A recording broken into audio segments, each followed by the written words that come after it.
Welcome to our channel. Today Bible verse in Tamil.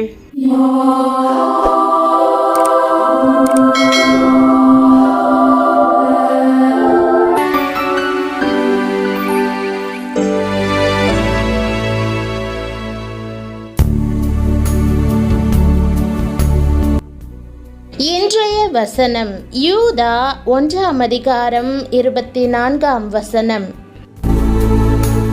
கிறிஸ்துவுக்குள் பிரியமானவர்களே, நம்முடைய ஆண்டவரும் இரட்சகருமான இயேசு கிறிஸ்துவின் வல்லமையுள்ள நாமத்தில் உங்களை வாழ்த்துகிறேன். வழுவாதபடி உங்களை காக்கவும் தமது மகிமையுள்ள சந்நிதானத்திலே மிகுந்த மகிழ்ச்சியோடே உங்களை மாசற்றவர்களாய் நிறுத்தவும் வல்லமையுள்ளவரும் என்ற வாக்குதத்த வசனத்தை இன்று நாம் தியானிப்போம்.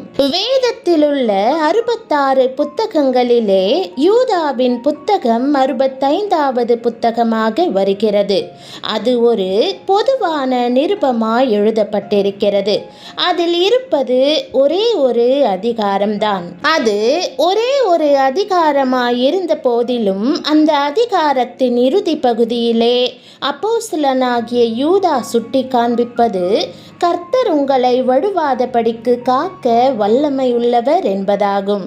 கர்த்தர் உங்களுடைய ஆவிக்குரிய ஜீவியத்தை வழுவாதபடி பாதுகாக்க வல்லமையுள்ளவர். வால்பாறையை அடுத்த ஐ ஃபாரஸ்ட் என்ற ஒரு எஸ்டேட் இருக்கிறது.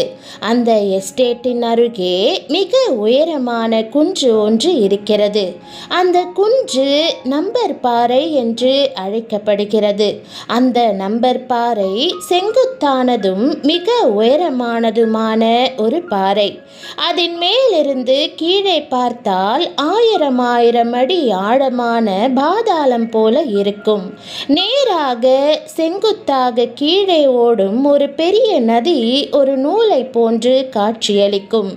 எங்கும் பாறையாக இருக்கும். அந்த இடத்திலிருந்து யாராவது வழுக்கி விழுவார்கள் என்றால் அவர்களுடைய சரீரமெல்லாம் ஆங்காங்கே பாறைகளில் மோதி சிதறி போகும்.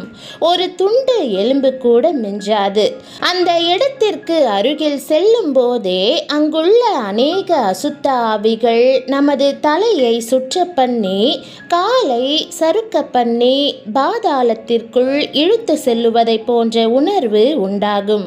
அந்த நம்பர் பாறையிலிருந்து வழுக்கி விழுவதை விட கொடுமையான ஒன்றுதான் பாவம் செய்து பாதாளத்தில் வழுவி விழுவதாகும். அது எத்தனை பரிதாபமானது! அது நித்திய வேதனையானதும் கூட. யூதாவின் நிருபத்தில் ஆதி மேன்மையை காத்து கொள்ளாமல் பெருமையினால் விழுந்த யூதர்களுடைய சரித்திரத்தை குறித்து எழுதப்பட்டிருக்கிறது. தேவதூதர்களாயிருந்த அவர்கள் விழுந்தபோது பிசாசுகளாய் மாறினார்கள். நரக கடலிலே நித்தியமாக தள்ளப்பட்டார்கள். மன மேட்டிமையும் பெருமையும் இச்சைகளும் விபச்சார ஆவிகளும் பாவ சோதனைகளும் உலகத்தின் மயக்கங்களும் உலகத்தின் ஆசா பாசங்களும் ஒரு மனுஷனை வழிவிலகி போக பண்ணுகிறது. அதே நேரத்தில் உங்களை வழுவாதபடி காக்க வல்லமையுள்ளவர் இன்றைக்கும் ஜீவனுள்ளவராய் இருக்கிறார். தேவனுடைய பலத்த கரம் உங்களை தாங்கி நிலைநிறுத்த வல்லமையுள்ளது. உங்கள் கால்கள் சறுக்கும் போதெல்லாம் தேவனுடைய கிருபை உங்களை தாங்குகிறது என்பதை நீங்கள் மறந்து போய்விடக்கூடாது. பிரியமானவர்களே, தேவ கிருபை உங்களை விட்டு ஒரு நிமிடம் கூட விலகாதபடிக்கு கவனமாயிருங்கள். உங்கள் ஜெப வாழ்வில் தொய்வு ஏற்படாமல் பார்த்து கொள்ளுங்கள்.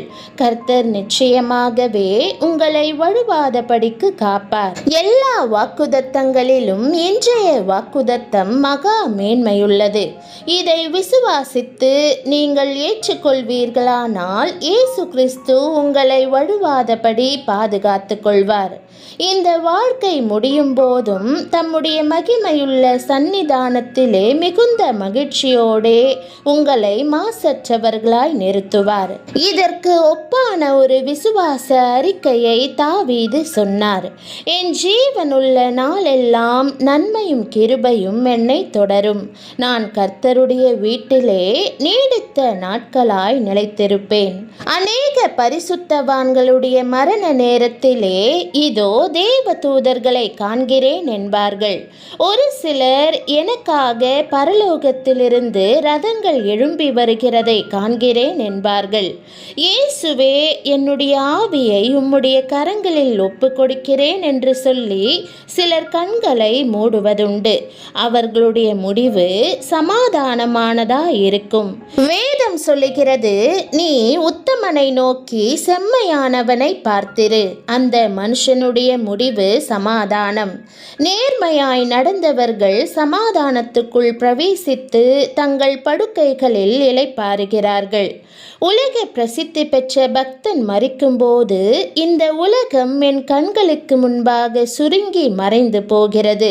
பரலோகம் எனக்காக திறந்திருக்கிறது. இன்று என்னுடைய முடிசூட்டு விழா. நான் தேவனுடைய மகிமையை காண்கிறேன் என்று சொல்லி மகிழ்ச்சியோடு கண்களை மூடினார்.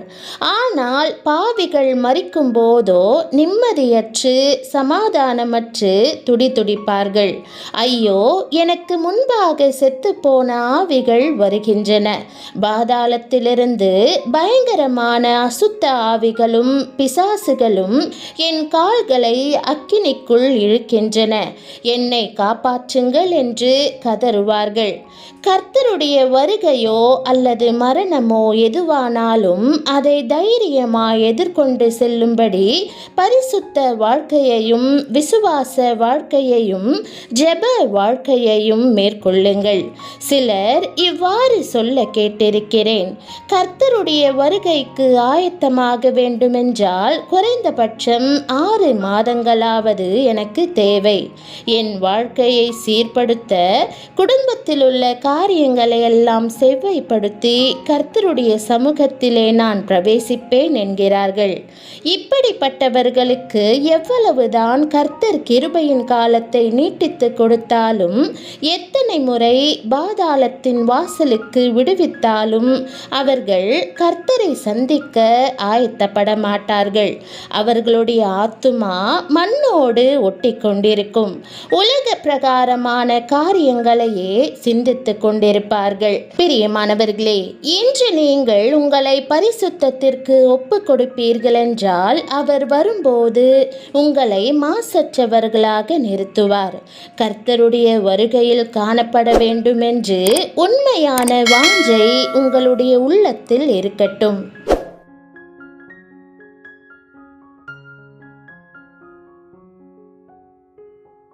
ஜெபம். அன்பின் தகப்பனே, இடராமல் என்னை காப்பதற்காக உம்மை ஸ்தோத்தரிக்கிறேன். எல்லா சோதனைகளுக்கும் என் பாதத்தையும் இருதயத்தையும் காத்துக்கொள்ளும். இரட்சணியத்தின் சந்தோஷத்தை எனக்கு திரும்ப தருவீராக. பரிசுத்தத்தில் நடக்கவும் அனைவரோடும் சமாதானமாயிருக்கவும் எனக்கு உதவி செய்யும். என் குடும்பத்தை பாதுகாத்து எங்கள் உறவுகளை வழிநடத்தும். மற்றவர்களை நியாயம் தீர்த்து புண்படுத்துவதிலிருந்து என்னை காத்துக்கொள்ளும். உம் நீதிக்கு நான் மாதிரியாக விளங்கும்படி செய்யும். உம்முடைய மகிமையுள்ள பிரசன்னத்தில் வாசம் பண்ணும்படி என்னை வழிநடத்தும்.